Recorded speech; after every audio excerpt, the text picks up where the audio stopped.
Assalamualaikum warahmatullahi wabarakatuh. Perkenalkan, nama saya Nurasi Nadira, NIM 17140420048, kelas pendidikan biologi C angkatan 2017. Alhamdulillahirobbilalamin, kembali lagi kita berjumpa dalam suasana bulan suci Ramadan. Dan semoga Allah Subhanahu wa Ta'ala selalu memberikan kita kesehatan untuk menjalankan ibadah dengan sebaik-baiknya. Pada kesempatan yang berbahagia ini, saya akan mempresentasikan makalah konseptual yang telah saya buat sebelumnya untuk memenuhi mata kuliah seminar biologi dengan judul Pengembangan Modul Biologi Materi Ekosistem SMA kelas 10 semester genap. Baiklah, saya akan menjelaskan makalah konseptual dengan judul Pengembangan Modul Biologi Materi Ekosistem SMA kelas 10 semester genap. Yang akan dibahas pada presentase kali ini yang pertama adalah penelitian pengembangan. Nah, di sini meliputi apa itu penelitian pengembangan dan model penelitian pengembangan yang digunakan dalam mengembangkan modul ini. Yang kedua adalah pengembangan bahan ajar modul, meliputi apa itu modul dan karakteristik pembelajaran yang menggunakan modul. Yang ketiga adalah karakteristik materi ekosistem itu sendiri, dan yang keempat, pengembangan modul biologi dengan materi ekosistem.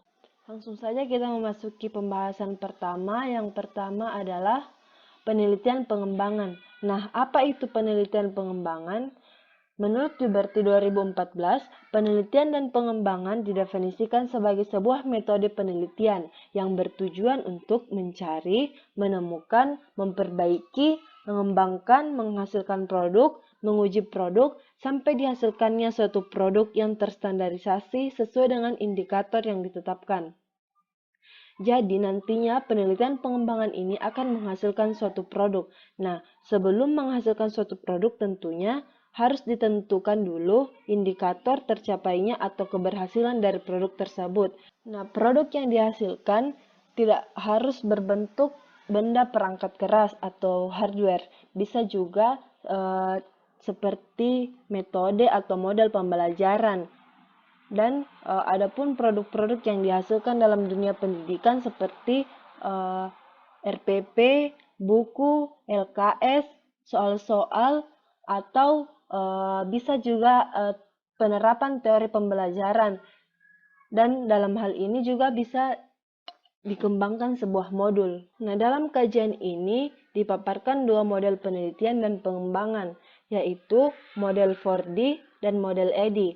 Model 4D merupakan singkatan dari Define, Design, Development, and Dissemination yang dikembangkan oleh Tyagarajan, dan model EDI merupakan singkatan dari Analyze, Design, Development or Production, Implementation or Delivery and Evaluation yang dikembangkan oleh Dick and Carey. Adapun tahap-tahap dalam pengembangan EDI ini ada 5. Yang pertama adalah Analyze. Pada tahap ini, kegiatan utama adalah menganalisis perlunya pengembangan model atau metode pembelajaran baru dan menganalisis kelayakan dan syarat-syarat pengembangan model atau metode pembelajaran baru. Nah, pada tahap ini diawali dengan adanya sebuah masalah. Mengapa harus dilakukan pengembangan seperti pengembangan model pembelajaran yang baru. Kemudian tahap yang kedua adalah tahap desain. Nah, tahap ini memiliki kemiripan dengan merancang kegiatan belajar mengajar, yaitu diawali dengan merancang bagaimana tujuan pembelajaran yang akan dicapai, merancang skenario atau kegiatan pembelajaran, merancang perangkat pembelajaran, merancang materi pembelajaran yang akan diajarkan, dan alat evaluasi tentunya. Nah, rancangan ini masih bersifat konseptual dan akan mendasari proses pengembangan berikutnya. Tahap yang ketiga dalam pengembangan EDI ini adalah tahap development. Nah, sebelumnya telah ada atau telah disusun kerangka konseptual bagaimana penerapan model atau metode pembelajaran yang baru. Nah, pada tahap development ini berisi kegiatan realisasi rancangan produk. Nah, jika sebelumnya telah dirancang sebuah produk, maka pada tahap development ini akan direalisasikan menjadi sebuah produk. Tahap yang keempat adalah implementation. Pada tahap ini diimplementasikan rancangan dan metode yang telah dikembangkan pada situasi yang nyata, yaitu di kelas. Nah, pada tahap ini akan dilakukan secara langsung penerapan dari model atau metode pembelajaran yang baru. Nah, tahap yang kelima adalah tahap evaluasi. Nah, evaluasi dilakukan dalam dua bentuk, yaitu evaluasi formatif dan sumatif. Hasil evaluasi digunakan untuk memberikan umpan balik kepada pihak pengguna model atau metode tersebut. Nah, revisi ini dibuat sesuai dengan hasil evaluasi atau kebutuhan yang belum dapat dipenuhi oleh model atau metode baru tersebut. Model yang kedua adalah model pengembangan 4D. Nah, model pengembangan 4D ini ada 4 tahap. Yang pertama adalah tahap define. Kegiatan pada tahap ini dilakukan untuk menetapkan dan mendefinisikan syarat-syarat pengembangan. Dalam model lain, tahap ini sering dinamakan dengan analisis kebutuhan. Nah, tiap-tiap produk tentu membutuhkan analisis yang berbeda-beda. Secara umum, dalam pendefinisian ini dilakukan kegiatan analisis kebutuhan pengembangan, syarat-syarat pengembangan produk yang sesuai dengan kebutuhan pengguna, serta model penelitian dan pengembangan yang cocok digunakan untuk mengembangkan produk tersebut. Tahap yang kedua adalah tahap desain, di mana dibagi menjadi 4 kegiatan. Nah, pada tahap ini, peneliti sudah membuat produk awal atau prototipe atau rancangan produk. Pada konteks pengembangan bahan ajar, tahap ini dilakukan untuk membuat modul atau buku ajar sesuai dengan kerangka isi hasil analisis kurikulum dan materi yang telah dilakukan pada tahap define. Nah, tahap yang ketiga adalah tahap develop, di mana dibagi menjadi 2 kegiatan, yaitu expert apresial dan development testing. Nah, dalam konteks pengembangan bahan ajar, tahap pengembangan dilakukan dengan cara menguji isi dan keterbacaan modul atau buku ajar tersebut kepada pakar yang terlibat pada saat validasi rancangan dan peserta didik yang akan menggunakan model atau buku ajar tersebut. Hasil pengujian tersebut digunakan untuk revisi sehingga modul atau buku ajar benar-benar telah memenuhi kebutuhan pengguna dan juga telah dinyatakan valid oleh validator. Tahap yang keempat adalah tahap disseminate. Dibagi juga menjadi 3 tahap. Nah, pada tahap ini dilakukan dengan cara sosialisasi bahan ajar melalui pendistribusian dalam jumlah terbatas kepada guru dan peserta didik. Nah, ini sama halnya dengan tahap pada pengembangan 4D, yaitu melakukan testing kepada peserta didik atau pengguna model pembelajaran yang baru. Nah, pendistribusian ini dimaksudkan untuk memperoleh respon atau umpan balik terhadap bahan ajar yang telah dikembangkan. Apabila respon sasaran pengguna bahan ajar sudah baik, maka baru dilakukan pencetakan dalam jumlah yang banyak. Selanjutnya adalah pembahasan mengenai modul. Nah, apa itu modul?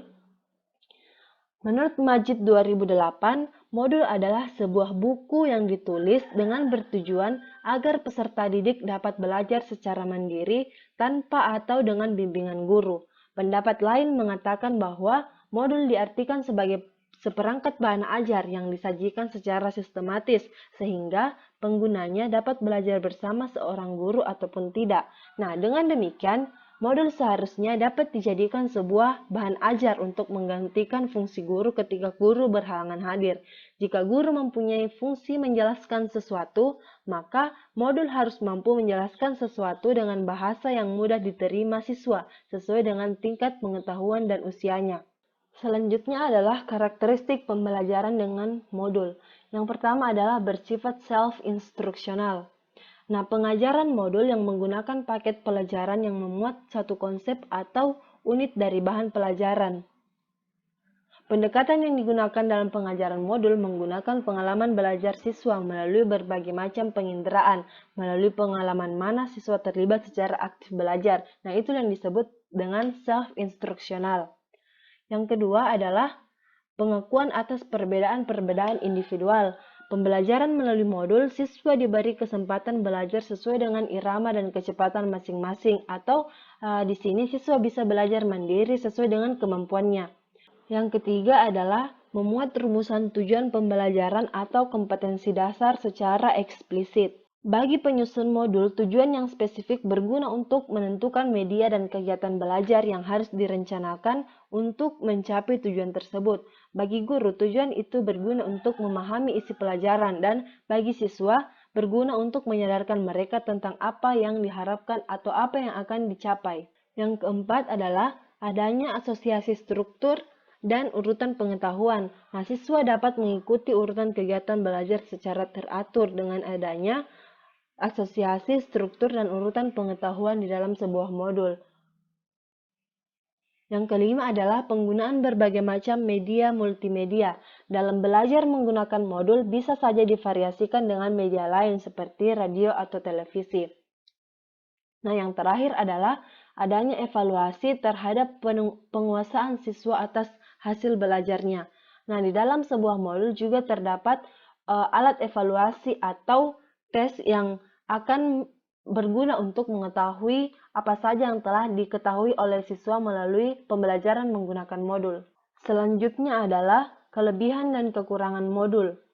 Adapun kelebihan modul yang pertama, mengatasi keterbatasan waktu, ruang, dan daya indera baik siswa maupun guru.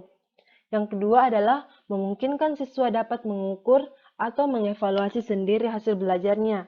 Yang ketiga, sistem ini dapat menyerap perhatian anak sehingga pelajaran menunjukkan lebih berhasil apabila dibandingkan dengan metode yang lain seperti metode ceramah.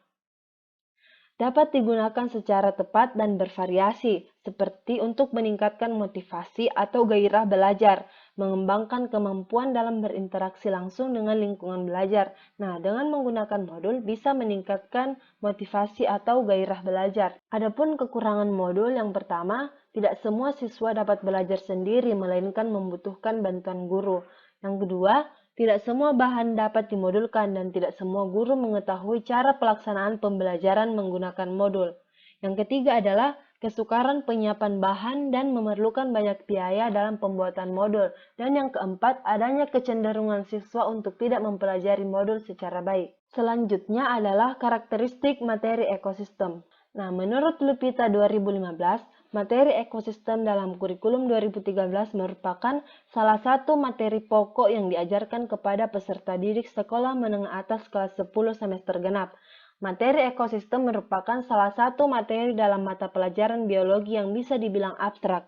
Namun, materi ekosistem juga dikatakan sebagai materi yang konkret, karena seringkali untuk memudahkan peserta didik untuk mempelajarinya digunakan alat bantu yang kasat mata. Alat bantu tersebut dapat berupa bahan ajar, video, gambar, atau alat peraga. Dalam sebuah modul dapat juga ditambahkan berupa alat bantu seperti gambar atau diagram-diagram yang mampu meningkatkan pengetahuan siswa mengenai materi ekosistem. Menurut Walter dan Mollman, pendekatan terhadap ekosistem bertujuan untuk mengelola sumber daya alam secara holistik dengan mempertimbangkan pengaruh interaksinya dengan berbagai komponen pada lingkungan. Menurut Lupita 2015, pengetahuan konsep-konsep ekosistem lebih memberikan tekanan pada siswa bagaimana berpikir divergen, tidak hanya ditentukan oleh penjelasan objek secara teoritis saja, tapi juga mengatasi permasalahan-permasalahan yang muncul akhir-akhir ini. Selanjutnya adalah pengembangan modul biologi dengan materi ekosistem. Menurut Lupita 2015, modul dengan bahasa yang komunikatif dan contoh-contoh atau gambar yang terdapat di dalam modul tidak bisa dipungkiri memberikan peran yang sangat besar bagi hasil belajar siswa. Banyaknya gambar yang memperluas uraian materi atau memperjelasnya akan membuat siswa lebih tertarik untuk mempelajari materi ekosistem.